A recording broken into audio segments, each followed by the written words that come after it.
दौरान इस बीच चांद के पार चलो। जी हाँ, ये बेहद ही महत्वपूर्ण अभियान या कहें मिशन चंद्रयान 3 को लॉन्च करने जा रहे हैं भारत। इसकी सभी तैयारियां लगभग पूरी हो चुकी है और पूरे भारतवासियों की नजर भी इस चंद्रयान 3 पर है। दोपहर 2:35 का वक्त तय हुआ है चंद्रयान 3 के लिए, जब ये चांद की तरफ उड़ेगा, जो कि 45 से 50 दिन की यात्रा पूरी कर चांद के दक्षिणी ध्रुव के पास उतरेगा। चंद्रयान 3 की लॉन्चिंग श्रीहरिकोटा स्थित सतीश धवन स्पेस सेंटर से होगी। ये चंद्र मिशन साल 2019 के चंद्रयान 2 का अनुवर्ती मिशन है। इस मिशन से भारत अपनी स्पेस पावर दुनिया को दिखाना चाहता है। अगर मिशन सफल रहा तो अमेरिका, रूस और चीन के बाद भारत ऐसा करने वाला चौथा देश होगा। चंद्रयान 3 में इस बार ऑर्बिटर नहीं है और इसे नहीं भेजा जा रहा है। उसकी वजह यह है कि इस बार स्वदेशी प्रोपल्शन मॉड्यूल भेज रहे हैं। ये लैंडर और रोवर को चंद्रमा की कक्षा तक लेकर जाएगा। इसके बाद ये चंद्रमा के चारों तरफ 100 किलोमीटर की गोलाकार कक्षा में चक्कर लगाता रहेगा। तो अब कुछ और तस्वीरें एक विशेष हिस्से की चांद की जो हमें मिलेंगी यदि ये सफल रहा तो। इसकी लॉन्चिंग होनी है आज 2:35 पर। डॉक्टर राम श्रीवास्तव हमारे साथ जुड़ रहे हैं जो कि खगोल शास्त्री हैं। डॉक्टर राम, कितना महत्वपूर्ण ये चंद्रयान 3 का जो मिशन है और इसरो पर इस वक्त पूरी दुनिया की निगाहें हैं, किस तरह देख रहे हैं और खासतौर पर भारत के संदर्भ में ये कितनी महत्ता रखता है? भारत के संदर्भ में इसकी बहुत महत्व है, क्योंकि चंद्रयान 2 से जो हमको उसके असफल होने का कुछ रहस्य मिला, उनसे हमने सीख लेकर इसमें वो सब करेक्शन कर लिए हैं जिससे किसी तरह की इसमें कोई त्रुटि ना रहे। और हमें पूरा यकीन है, विश्वास है, हमारे वैज्ञानिकों के प्रयासों पर पूरा हम आश्वस्त हैं, पूरा देश आश्वस्त है। निश्चित रूप से ये पूरी तरह सफल होगा। चंद्रयान 2 और 3 में फर्क इतना है कि हमने उसमें एक ऑर्बिटल भेजा था जो अभी भी चंद्रमा के चक्कर काट रहा है, और इसमें चंद्रयान 3 में सिर्फ एक रोवर है और एक लैंडर है। और जो लैंडर वहां पर लैंड करेगा, इसके बाद उसमें से रोबोट निकलेगा, वो चंद्रमा की धरती पर जाकर चलकर वहां पर चट्टानों पर खुदाई करेगा, एवोपरेट करेगा उनको लेजर किरणों से, और स्पेक्ट्रोफोटोमीट्री से उसका केमिकल एनालिसिस होगा, उसकी धूल का एनालिसिस होगा, और हमको ये पता लगेगा कि वहाँ कौन कौन से तत्व मौजूद हैं। चंद्रयान 3 की जो खासियत है वो ये है कि उसको हमने चंद्रमा के दक्षिणी ध्रुव पर उतारने का प्रयास कर रहे हैं, क्योंकि यहाँ दक्षिणी ध्रुव पर अभी तक अंधेरा रहता है। इस बात के प्रमाण मिल चुके हैं कि वहाँ सूरज की किरणें कम पड़ती हैं, तिरछी पड़ती हैं, और वहाँ बड़े बड़े क्रेटर्स हैं, इतने बड़े क्रेटर हैं कि एवरेस्ट की हाइट से भी बड़े हैं। तो उनके अंदर जो है पानी का डिपोजिशन अभी है, क्योंकि चंद्रयान 1 ने जो प्रयोग किए थे उनसे स्पष्ट हो गया था कि वहाँ पानी की मौजूदगी है, जो कि एक बहुत बड़ी हमारे वैज्ञानिक उपलब्धि मानी जाती है पूरी दुनिया में। और पानी अगर वहाँ मिल जाता है तो भविष्य में जब हम चंद्रमा पर अपना स्थायी किया बनाएंगे, वहाँ पर मून स्टेशन बनाएंगे, जब मानव वहाँ रहेगा तो पानी के लिए क्या आवश्यकता होगी, पानी का विच्छेदन करके हम ऑक्सीजन बना सकेंगे। तो भविष्य की जो तैयारी 2050 के आसपास की चल रही है, तो उसके लिए ये मिशन बहुत महत्वपूर्ण है। एक तो जो हमारी त्रुटियां रही हैं उनको हमने करेक्ट किया है, और भविष्य में हमारा क्या प्लानिंग होगा ये सब इसी पर निर्भर करता है।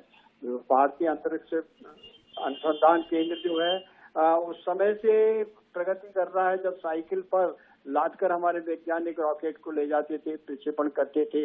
धीरे धीरे ASLV G1 G2 आए, PSLV आए, और अब ये GSLV आ गया। इतना बड़ा रॉकेट, इतनी ताकतवर शक्ति का, निश्चित रूप से कहा तो हम 30-40 किलोग्राम का वजन ले जाने में सक्षम थे, और आज हम टनों से वजन ले जा रहे हैं। हमारे अपने ईंधन है, अपनी प्रणाली है, यद्यपि हमने इसमें उन सभी चीजों की संभावनाएं अच्छी तरह से दूर कर ली हैं, जिनके के कारण मिशन जो है कुछ गड़बड़ हुआ करते थे। सबसे बड़ा कारण तो ये होता था कि हमारे टेक्निकल स्नैप जो इसमें होते थे, जैसा कि पिछले अनुभव से पता लगा है कि उसमें सेंसर की गड़बड़ रही थी। अब वो सेंसर की गड़बड़ नहीं रहेगी। इसलिए चंद्रयान 2 में 5 थ्रस्टर थे, क्योंकि जैसे धरती के ऊपर अगर उतरना हो तो पैराशूट से उतर सकते हैं, हवा के कारण जो है ग्लाइड होकर उतर सकते हैं, पर चूंकि चंद्रमा पर वायुमंडल नहीं है, इस कारण ना वहाँ नहीं हो सकते, न वहाँ पर पैरासूट की मदद ले सकते। उसके लिए हमने उसमें 5 थ्रस्टर लगाए थे, इसमें 4 ही थ्रस्टर लगाए हैं। थ्रस्टर का मतलब ये है जैसे हवा भरा हुआ कोई बैलून हो, उसकी हवा निकाल दे तो वो बैलून ऊपर की ओर सरकता। ठीक इसी तरीके से जब 100 किलोमीटर दूरी में हमारा ये चंद्रयान थ्रस्टर्स जो है चालू कर देंगे और ये चंद्रमा की धरती से ऊपर धकेलेगा। चंद्रमा का गुरुत्वाकर्षण इसको नीचे खींचेगा। दोनों का जब संतुलन बराबर हो जाएगा, फोर्स बराबर हो जाएगा, थ्रस्ट बराबर हो जाएगा, तो ये जिस तरह से पक्षी जमीन पर आकर बैठ जाता है, ऐसे इसके चारों पैर वहां की धरती पर टिक जाएंगे। और खास बात यह है कि इसमें वो सेंसर लगे हुए हैं जिनके कारण हम ये देख सकेंगे कि 1.5-2 किलोमीटर की रेंज में कहाँ पर समान समतल धरती चंद्रमा की है। क्योंकि अगर मान लीजिए 4 पैर में से एक पैर किसी पत्थर पर पड़ गया तो ये तिरछा हो जाएगा। इसको जो है परफेक्टली हॉरिजॉन्टल सेटल होना है, लैंड होना है, वही हमारी सबसे बड़ी सफलता होगी। और वैज्ञानिकों ने बहुत मेहनत करके प्रयोगशाला में अनुभव करके इस बात की पुख्ता खातरी कर ली है कि अब वो उसका सॉफ्ट लैंडिंग होगा। सॉफ्ट लैंडिंग हुआ तो इसके बाद तो रोवर निकल कर बाहर अपना काम शुरू कर देगा, जो कि हमारे भारतीय अंतरिक्ष अनुसंधान के लिए एक बहुत बड़ी महत्वपूर्ण उपलब्धि होगी, जिस पर पूरा देश हमारे वैज्ञानिकों की इस उपलब्धि पर गर्व करेगा। जी बिल्कुल, जाहिर तौर पर यदि इसकी सफलतापूर्वक लैंडिंग होती है डॉक्टर राम, तो ये भारत के लिए बड़ी उपलब्धि होगी, क्योंकि ये ऐसी सतह पर जा रहा है जहां कोई नहीं है। परेशानियों का जिक्र आपने किया, क्या क्या रिस्क हो सकता है उसका जिक्र आपने किया। डॉक्टर राम, क्या जो भविष्य में सोच रहे हैं कि चांद पर बस्ती बसाएंगे, चांद पर आशियाना बनाएंगे, ये जो प्रक्षेपण हो रहा है ये बहुत हद तक उसमें मदद करेगा? यदि हमें वहां सब कुछ मिल जाता है, खनिज, पानी, या जिसकी खोज के लिए ये यान वहां जा रहा है? यात्रा है, इसके सोच अभी फिलहाल कल्पना के आधार पर ही है। अभी तक तो बचपन में बच्चे जब रोते थे उनको लोरी सुनाते थे, चंदा मामा दूर के पकाए फूल के। अब हम चंदा मामा दूर के नहीं रहे, वो पास के हो गए। हम वहाँ पहुंच रहे हैं, चंद्रमा को हम जाकर उसका आलिंगन करेंगे, देखेंगे, समझेंगे।